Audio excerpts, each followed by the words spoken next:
वाजता सांगलीतून 4 जूनला लोकसभेचा निकाल येणार आहे। मात्र मवियातला सांगलीवरून सुरू झालेला वाद काही शमायला तयार नाही। सांगलीत काँग्रेसचे बंडखोर विशाल पाटलांवरून पुन्हा एकदा ठाकरे गट आणि काँग्रेसमध्ये जुंपले।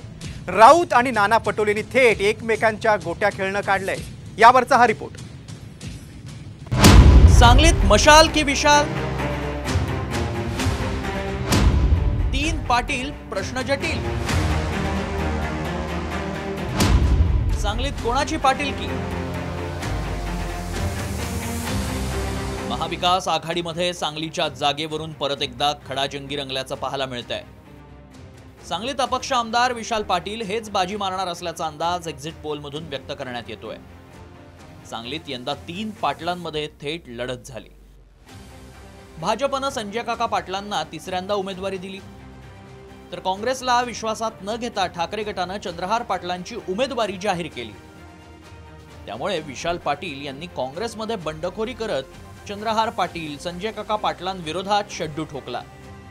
अशात काँग्रेस आमदार विश्वजित कदमांनी अप्रत्यक्षपणे मित्र विशाल पाटलांसाठी जीवाचं रान केल्याची चर्चा सांगलीत रंगली आहे। मी पाटील आहात हे सांगितलं आणि साहित्यिक पाटील आहात हे तुम्ही सांगितलं।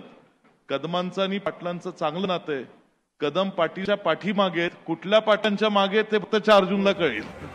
विशाल पाटलांना एक्झिट पोलमध्ये आघाडी मिळताना दिसते। त्यामुळे विश्वजित कदम यांनी विशाल पाटलांचं विमान दिल्लीला लँड केल्याचं बोललं जात आहे। यावरून खासदार संजय राऊतांनी इशारा दिलाय, तर नाना पटोलेंनीही राऊतांना टोले लगावले। नाही, मी सांगतोय तर त्याच्यावर नंतर बोलेन।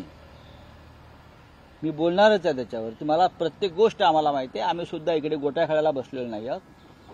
आमचं सुद्धा अख्खं आयुष्य राजकारणात, समाजकारणात आणि पत्रकारितेमध्ये गेलंय, मला माहिती आहे।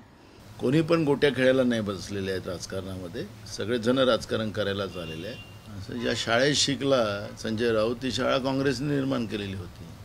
त्याच्या गावात पिण्याचं पाणी, दवाखाना, त्याचा बाळातपणचा दवाखाना झालं ते काँग्रेसने निर्माण केलेलं होतं। संजय राऊत अतिविद्वान आहे आणि कालच ते लंडनहून आलेले आहेत। त्या थंडीचा असर आहे की देशातल्या गरमीचा असर आहे मला माहिती नाही। सांगलीतील जागा विशाल पाटलांनी पटकवल्यास मवियातील बेबनाव आणखी वाढताना दिसेल।